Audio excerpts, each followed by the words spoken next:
नमस्ते, मैं हूँ रेखा सिंह।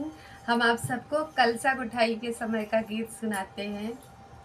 गोठ गोठ ननद रानी कलसा बीच मड़उआ में, गोठ गोठ ननद रानी कलसा बीच मड़उआ में।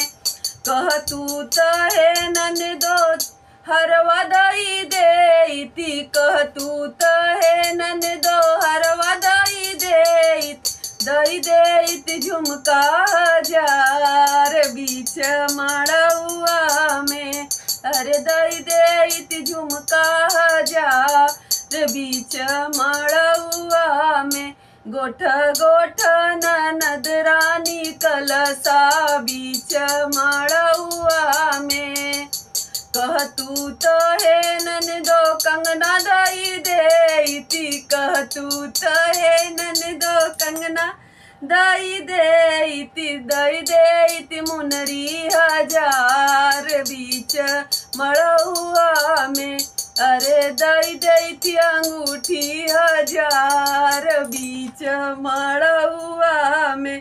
गोठ गोठ ननद रानी कलसा बीच मड़उआ में। कह तू तहे ननदो लहंगा दई देती, कह तू तहे ननदो लहंगा दई देती सड़िया हजार बीच मड़उआ में। अरे दई देती सड़िया हजार बीच मड़उआ में। गोठ गोठ ननद रानी कलसा बीच मड़उआ में। एक भी सामने कुछ नहीं यार, कहत दई